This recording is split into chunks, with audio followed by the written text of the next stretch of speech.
psiquiatra precisamente para el programa de hoy relacionado con el duelo en medio de esta pandemia. Doctor, buenos días. Buenos días, Fabricio.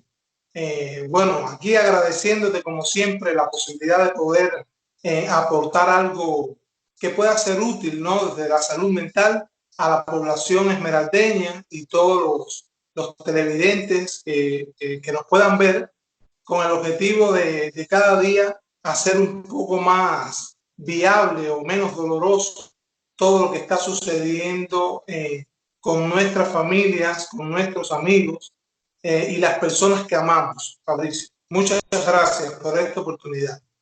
En el día de hoy, Fabricio, quiero estar hablando un poco sobre el duelo y la relación con la pandemia del coronavirus. ¿Sí? Estamos hablando hoy de duelo precisamente porque es un fenómeno que ocurre en muchas personas cuando generalmente no estamos preparados para esto.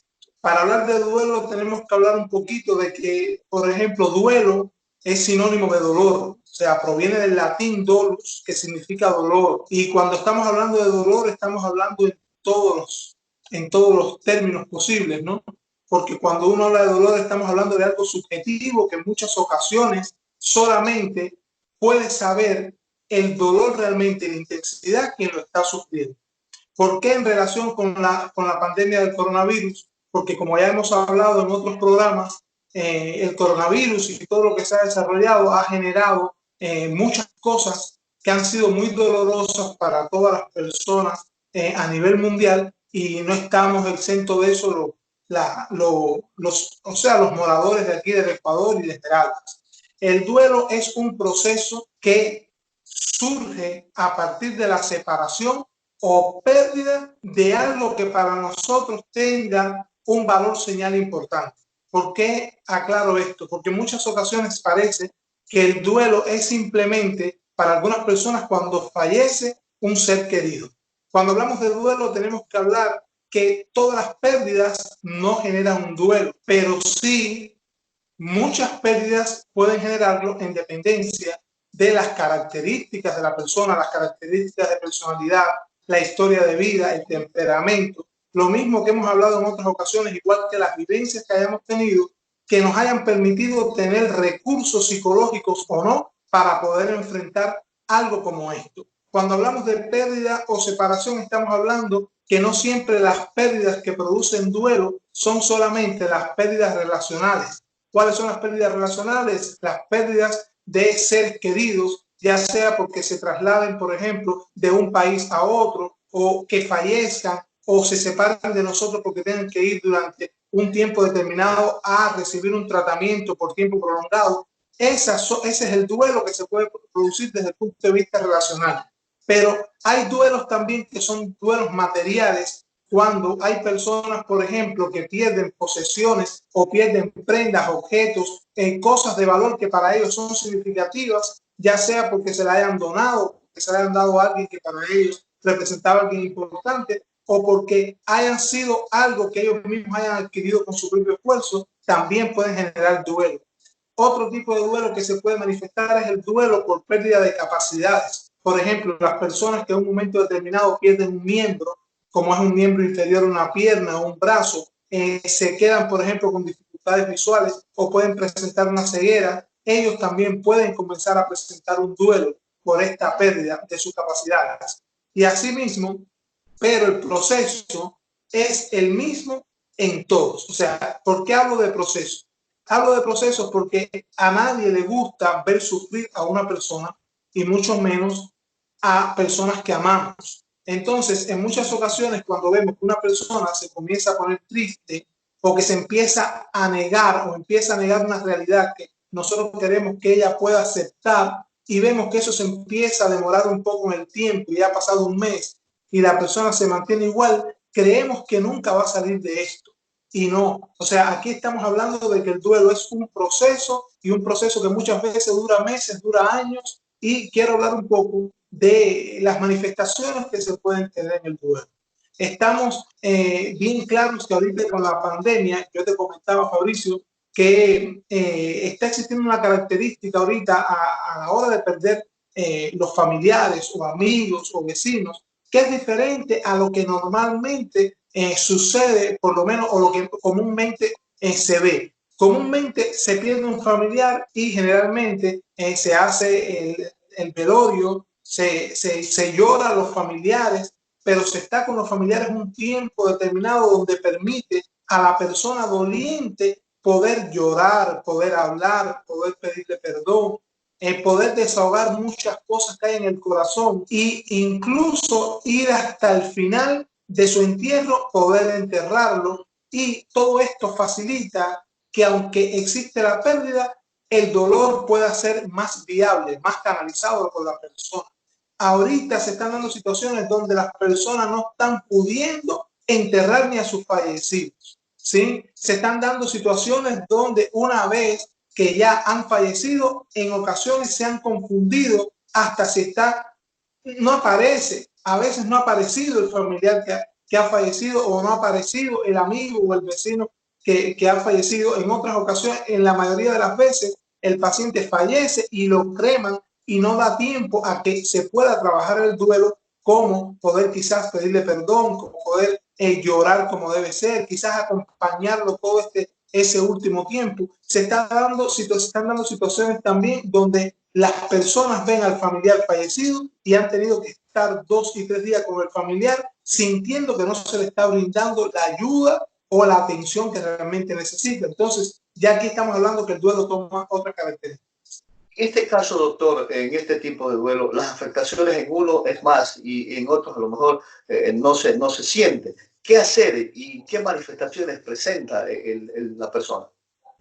Por ejemplo, la persona generalmente cuando aparece un duelo experimenta sentimientos y emociones donde existe una negación la mayoría de las veces a querer aceptar que ocurrió ese fallecimiento, sobre todo cuando son situaciones que no se esperan. No es lo mismo la persona, por ejemplo, que sabe que tiene un familiar ya con una enfermedad crónica, que está en un estadio terminal y que lleva un buen tiempo acompañándolo en este proceso, aunque está afectada, se va preparando con tiempo.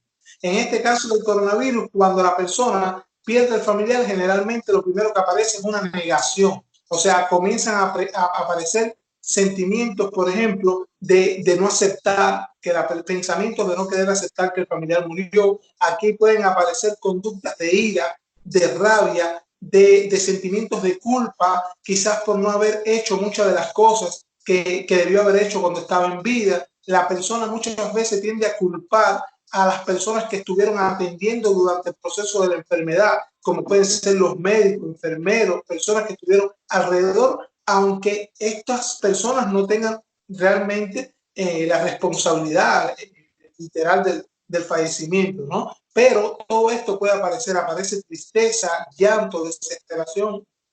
¿Qué va a depender, doctor, el estado de afectación mayor o menor una persona? Siempre va a depender, Fabricio, siempre hay que ir a la historia, hay que ir a las características de la personalidad, hay que ir a los temperamentos. ¿Por qué te comento esto? Porque no es lo mismo la persona que nunca haya padecido, por ejemplo, de una depresión, a las personas que tienen antecedentes ya de depresiones recurrentes. Una persona que ha tenido antecedentes de depresiones recurrentes está menos preparado para enfrentar una pérdida como esta a la persona que nunca ha padecido de depresión. Es muy diferente la persona que, aunque no haya tenido depresión, haya tenido quizás, por ejemplo, impactos importantes en la vida que le hayan permitido fortalecerse ante hechos de envergadura, quizás tenga más recursos y puede estar más preparado para esto. A veces, por ejemplo, uno se percata que hay, por ejemplo, adultos mayores que han tenido pérdidas importantes en la vida, que lejos de debilitarlos, los han fortalecido. Y cuando aparecen situaciones como esta, es doloroso para ellos, pero ya tienen recursos como personas para poder enfrentar esta situación.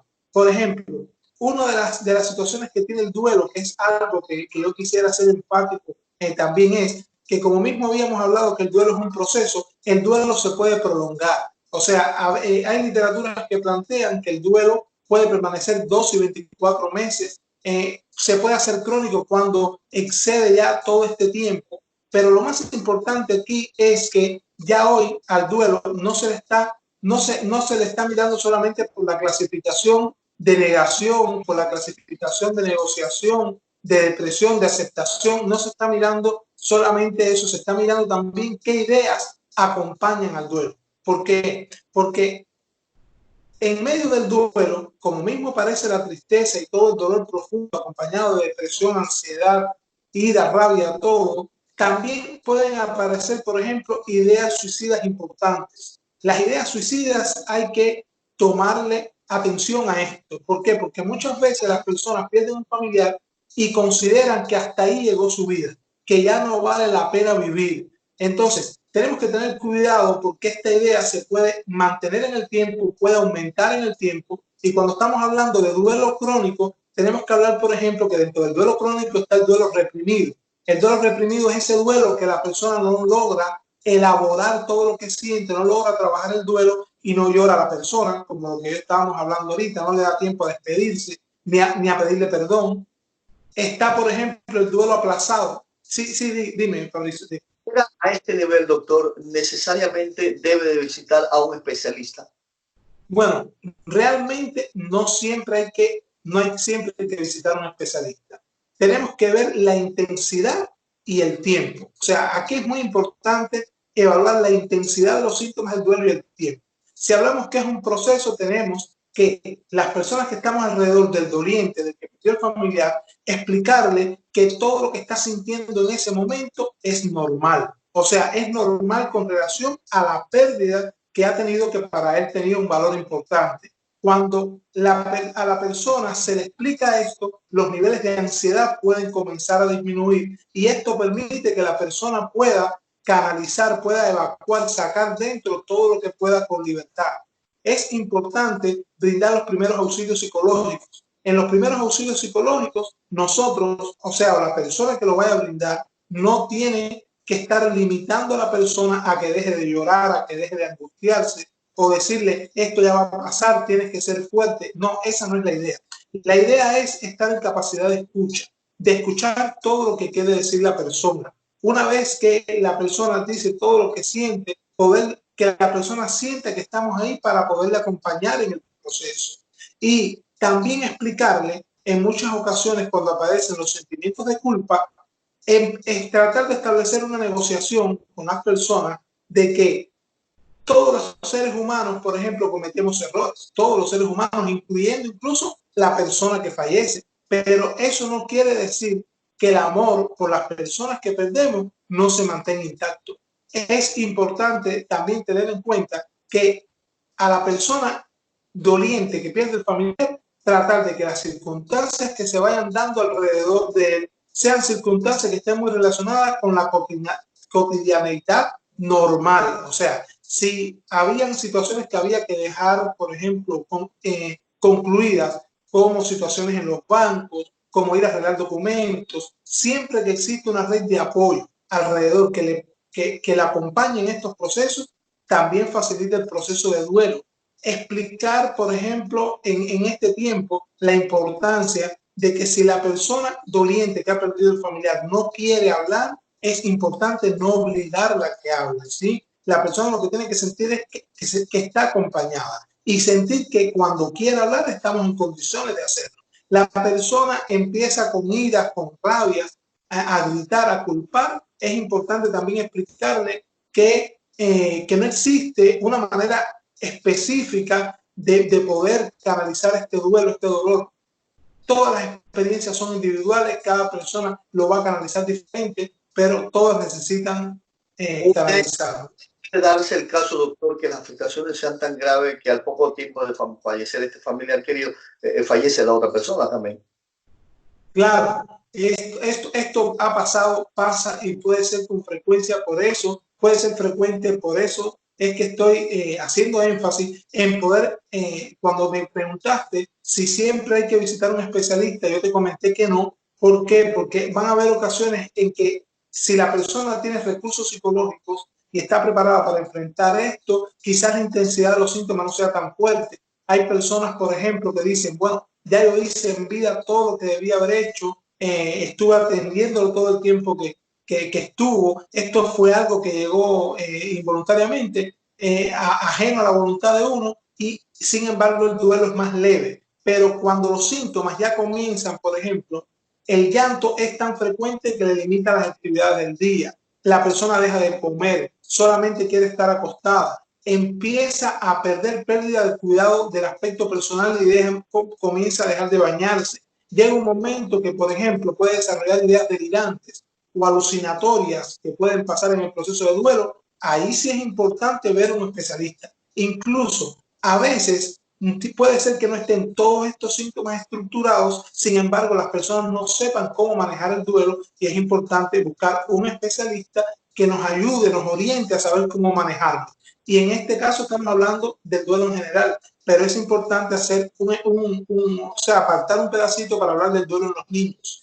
Tenemos que tener bien claro que el duelo en los niños no es igual que en los adultos. En ocasiones, cuando hay una pérdida importante de un familiar y hay niños, nos turbamos y no sabemos qué hacer. A veces hay personas que creen que lo ideal es no hablar del problema. A veces hay personas que piensan que lo ideal es decirle que salió de viaje, que fue al cielo. O sea, que fue al cielo está bien para las personas que son cristianas, que ya hemos tenido un tiempo de trabajo con los niños y que vemos el cielo como una eternidad y como algo que es real. Ahí no hay problema. Pero las personas que no, o sea, que no tienen esta creencia, entonces sí es más complejo. ¿Por qué? Porque hay que hablarle de la realidad que murió, porque aún a las personas que son cristianas hay que decirle que murió, pero hay que hacer el proceso de qué pasa cuando llegue al cielo. Y las personas que no lo son, sí es importante explicarle al niño que ha existido una muerte. ¿Por qué? Porque en ocasiones cuando al niño se le dice que salió de viaje, el niño lo que piensa es que va a volver a regresar. Y cuando ve que no regresa, la angustia es mayor. Yo pienso que incluso podemos dejar un espacio, Fabricio, si quieres, para hablar del duelo en los niños nada más, porque nos vamos a quedar a media y esto es, o sea, un tema extenso en el manejo de los niños, sobre todo porque o sea, la enfermedad del niño a partir del duelo depende del manejo específicamente de los adultos. Si buscamos un especialista para el duelo, tiene que llevar muchas veces tratamiento psicoterapéutico y tratamiento con medicación también si es necesario. Correcto, doctor. Sobre todo cuando el duelo es crónico y es prolongado. El próximo programa podemos hacerlo dedicado al duelo a los niños. Ya la parte final, doctor, ¿qué recomendaciones? Recomendaciones. Primero, que todas las personas sepan que el duelo es un proceso, que el duelo no llega para estancarse para toda la vida, pero sí la persona doliente que pierde el familiar tiene que llorar, tiene que desarrollar la rabia, la ira, tiene que culpar, va a pasar por sentimientos de culpa, pero todo esto es normal. Segundo, es importante saber que los que nos quedamos al lado de las personas dolientes no estamos para culpar, no estamos para exigirle que sea fuerte. Estamos para acompañar, estamos para entender, estamos para explicarle que esto que está viviendo es normal y que estamos todo el tiempo para lo que haga falta. Tercer lugar, tener en cuenta siempre la intensidad de los síntomas. Si aparecen ideas delirantes, que son ideas que son falsas, pero que la persona la puede concebir como reales. Si aparecen alucinaciones, si aparecen ideas suicidas, incluso en personas que hayan tenido intentos autolíticos o ideas autolíticas previas, es importante acudir al especialista. Aquí los especialistas somos los psicólogos clínicos, los psiquiatras, y estamos en todo a la orden para poder ayudarles y con todo el amor y todo el cariño de poder ayudar en orientar y en tratar a las personas que lo necesitan. Esas pautas importantes y saber que uno de los éxitos grandes siempre va a ser poder mantener la calma y la serenidad.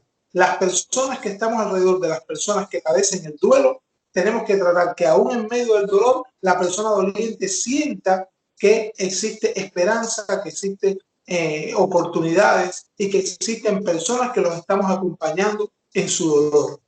Esas recomendaciones, Fabricio, son las que puedo recomendar, transmitir. Ok, estamos agradeciendo, doctor.